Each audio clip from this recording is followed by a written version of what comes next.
Pavel est infirmier à Moscou. Depuis 2 ans, il est volontaire dans une association qui vient en aide aux héroïnomanes. Ce soir-là, il a rendez-vous chez Sacha et Marina, un couple dont il s'occupe régulièrement.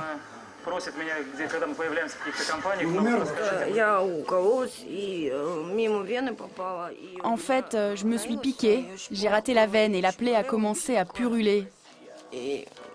Ça fait très mal. Pavel va soigner son abcès, lui laisser aussi quelques médicaments et des seringues neuves, des seringues que le couple va rapidement utiliser.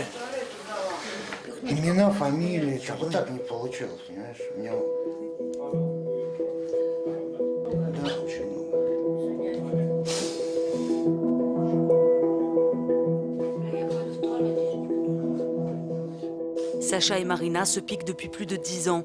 Ils ont de la chance, car ils ont encore les moyens de se fournir en héroïne. Ce n'est plus le cas pour une majorité de toxicomanes.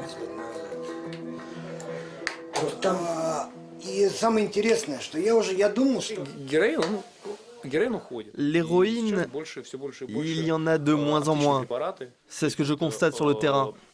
Les drogués se tournent de plus en plus vers des produits qu'ils trouvent en pharmacie ou fabriqués avec des médicaments. Et malheureusement, c'est encore pire que tout.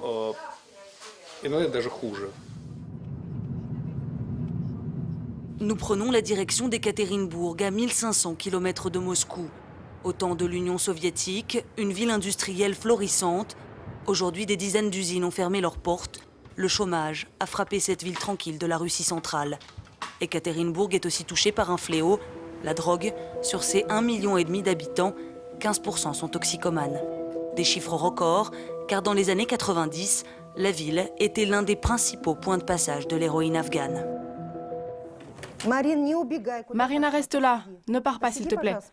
Assieds-toi, je te reçois dans moins de 15 minutes. Maxime, entre. Dans ce centre médical géré par la municipalité, ils sont des dizaines à venir chaque jour. Maxime vient de passer 1 semaine en soins intensifs.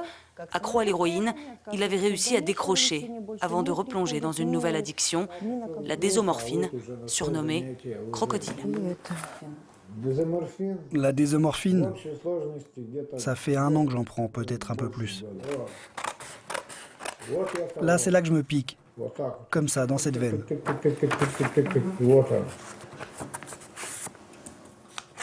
Dans la préparation de la désomorphine, ils utilisent de l'essence de voiture. À cause de ça, on observe des changements physiologiques et les dégâts sur l'organisme sont terrifiants.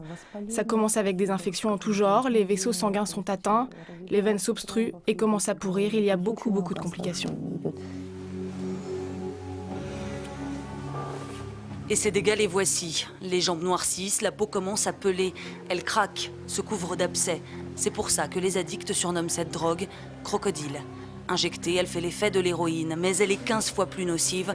Un consommateur régulier meurt au bout d'1 an, 2 au maximum.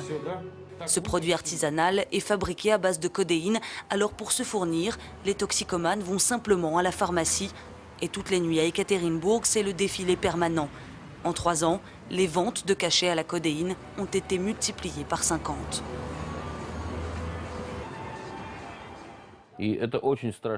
C'est une drogue terrible. Un drogué a besoin de 5 à 6 injections par jour. Ils ne font que se piquer constamment. Mais le plus terrifiant, c'est que ce sont des gentilles dames en blouse blanche qui leur vendent sans se poser de questions les médicaments à la codéine. Elles sont pour beaucoup responsables de cette nouvelle forme de toxicomanie. Une nouvelle toxicomanie qui a explosé ces 3 dernières années. À la tête de l'association Une ville sans drogue, Evgeny a décidé de lutter contre ce nouveau fléau, mais à la manière forte. Nous partons à une trentaine de kilomètres du centre-ville, à Isoplit, le centre de désintoxication de l'association. C'est ici que nous retrouvons Evgeny, très fier de nous montrer sa toute nouvelle installation. Avant, les drogués étaient attachés à leur lit. Aujourd'hui, les caméras de surveillance ont remplacé les menottes. C'est pour voir comment se passe le processus de désintox, pour qu'ils évitent de se faire du mal, à eux ou à leur entourage, et aussi au cas où quelqu'un ferait un malaise. Une désintoxication, ça ne peut être efficace que si elle se déroule dans un centre entièrement fermé, où l'on garantit à 100% qu'aucune drogue ne pourra passer. Et ici, on ne laisse personne entrer ou sortir. Caméras, barreaux aux fenêtres, verrous à toutes les portes, on est loin, très loin, des centres de désintoxication à l'occidental. Ici, pas de médecins ni de psychologues, ce sont des anciens, comme Andrei, qui aident les nouveaux arrivants. Suivez-moi, ça c'est la quarantaine. C'est la cellule où on met les petits nouveaux, ceux qui viennent là pour la première fois.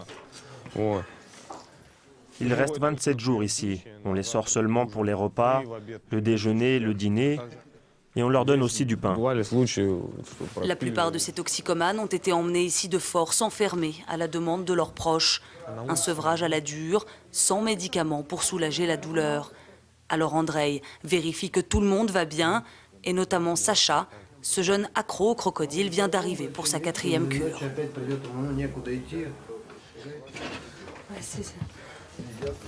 C'est quoi, tu peux nous expliquer? Ça, ce sont des abcès. Des abcès à cause de la désomorphine. Mes jambes commençaient à pourrir. En fait, je suis allé chez des copains. Chez eux, on cuisinait pour tout le monde. J'ai regardé comment ils faisaient et puis j'ai appris à le faire. J'ai essayé d'en préparer moi-même et j'ai réussi. Et t'as tout de suite accroché? Au crocodile, oui. J'ai tout de suite aimé. Si c'était pas bon, je me serais pas piqué. Passé la période de manque la plus difficile, Sacha sera transféré dans une chambre normale où il pourra côtoyer d'autres pensionnaires. Pour réussir leur sevrage, ces jeunes gens restent jusqu'à 1 an coupés du reste du monde. Selon l'association, 50% d'entre eux ne retoucheront plus à la drogue à leur sortie. Mais l'aide aux toxicomanes n'est qu'un aspect de leur travail. Retour au QG de l'association dans le centre-ville d'Ekaterinbourg. Après plus de 10 ans passés à pourchasser les trafiquants d'héroïne, Evgeny débusque désormais les laboratoires où se fabrique le crocodile. Pour ça, il compte beaucoup sur ses indiques, de simples citoyens qui appellent pour donner des informations.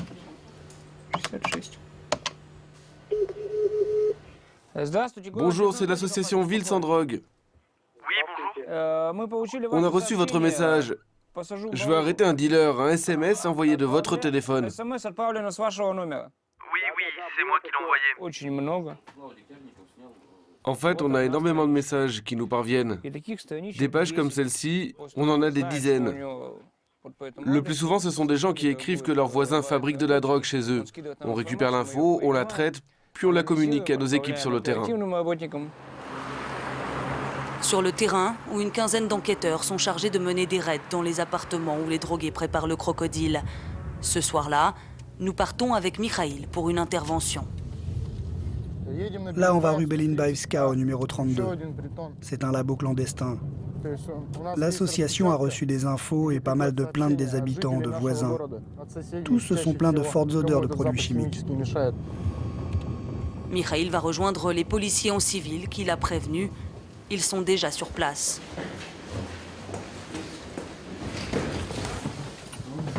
Dans l'appartement, 5 toxicomanes, dont le propriétaire, Roman, tout de suite pris à partie par la brigade. Qu'est-ce que tu nous as fait là? Explique-toi. T'as un squat à toxico? Comment ça, non? Regarde autour de toi. Les types au sol, c'est quoi? C'est pas des drogués? Regarde toutes les seringues qui traînent et tu veux me faire croire que tu consommes pas. Le jeune homme risque jusqu'à 5 ans de prison pour avoir abrité le laboratoire. Les autres seront interrogés un par un. Nom de famille, prénom? Tu te piques avec quoi essentiellement? D'abord l'héroïne, puis je suis passé au crocodile. Regardez, ils viennent de se piquer, le liquide est encore frais. Les petites bulles, ça veut dire que le dernier shoot remonte à il y a à peine quelques heures. Pourquoi j'ai commencé le crocodile? Parce qu'il n'y a plus d'héroïne. La poudre brune d'Afghanistan, plus rare, a été largement supplantée par ce nouveau produit. Mais si le crocodile connaît un succès foudroyant, c'est aussi à cause de son prix. Il est 5 fois moins cher que l'héroïne. En moyenne, il faut dépenser 5 € pour fabriquer une dose. Là, c'est ce qu'ils utilisent pour préparer la drogue. Ça, c'est de l'iode pour la réaction chimique. Et là, ce sont des bouteilles. Dedans, ils mélangent l'essence et des cachets et d'autres trucs. Le tout est chauffé. Et voilà ce qu'ils achètent en pharmacie, les fameux cachets à la codéine. Et au vu de tous ces déchets, ce n'est pas la première fois qu'ici on prépare de la désomorphine. Tous ces produits seront saisis et envoyés pour analyse.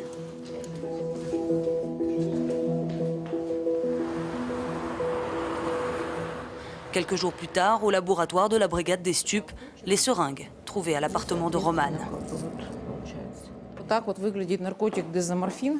Voilà, regardez à quoi ressemble cette drogue, la désomorphine.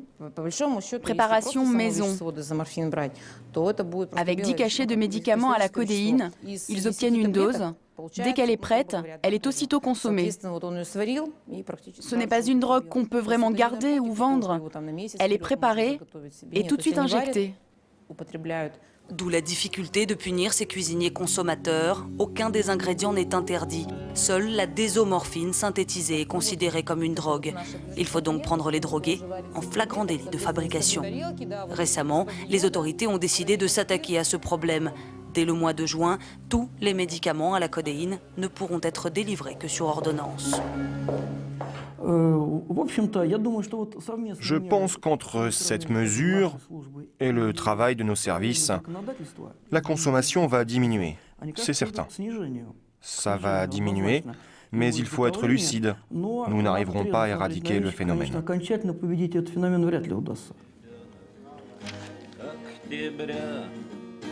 Notamment parce que les rangs des accros ne cessent de grossir. Comme Sacha, Yvan ou Maxime, dans tout le pays, il serait aujourd'hui 1 million à en consommer.